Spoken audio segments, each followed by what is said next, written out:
সেই ভুতুড়ে পুকুরটা কেমন যেন রহস্যময়ী তার হাসি নিয়ে আমার দিকে তাকিয়ে আছে। আমি কিছু ভেবে শুনে যখনই জানালাটা লাগাবো ভাবলাম কেমন যেন একটা আচমকা হাওয়া আমার চুলের পাশ দিয়ে বের হয়ে গেল। তো আমি ভাবলাম এটা কি ঘটলো আমার সাথে।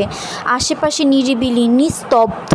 বেশি ভেবেচিন্তে আমি শুধু জানালাটা লাগিয়ে দিলাম।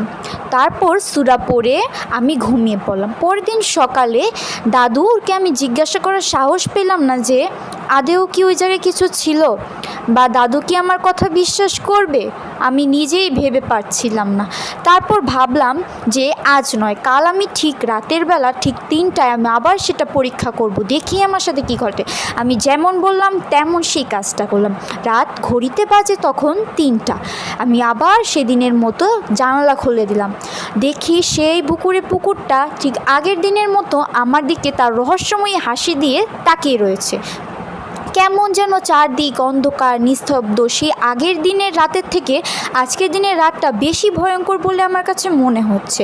তো আমি বেশি কথা না বাড়িয়ে একটি কুপি হাতে নিয়ে বাড়ি থেকে বের হলাম সেই পুকুরের উদ্দেশ্যে। পুকুরটা বেশি দূরে ছিল না, আমাদের বাড়ির কাছেই ছিল। তো আমি এই ছমছমে পরিবেশে, চারদিক রাত 3টা বাজে, নিস্তব্ধ অন্ধকার, কেমন জানি একটা আবহাওয়া, এরকম আবহাওয়া আমি আমার কোনো দিনও দেখিনি। আমি যে কিভাবে বলবো সেই ভাষাও খুঁজে পাচ্ছি না। তো তখন আমি একটি কুপি হাতে নিয়ে যখন সেই পুকুরের সিঁড়িতে এসে দাঁড়ালাম, কেমন জানি একটা আমার নাম ধরে কেউ ডেকে আমাকে পিছন থেকে ডাকছে। আমি পিছনে ফেরার সাহস পেলাম না। তারপর হঠাৎ করে সেই পিছন থেকে সামনে ঘুরে দেখি আমার সামনে কী যেন একটা সাদা এসে আমি অজ্ঞান হয়ে পড়লাম।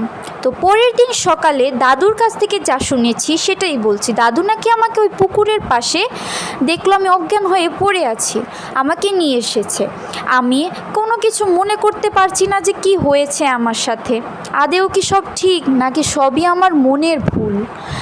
তারপরে ওই দিন রাতে আমার খুব জ্বর হলো। আম্মু সেই কথা জানতে পেরে আমাকে শহর থেকে নিতে আসলো দাদুর বাড়িতে। তারপর আজও অবধি আমি কখনো সেই দাদুর বাড়ি গেলেও সেই পুকুর পাড়ের জন্য জানলা খোলার আর সাহস পেলাম না। আপনাদের সাথেও কি কখনো এরকম ঘটনা ঘটেছে?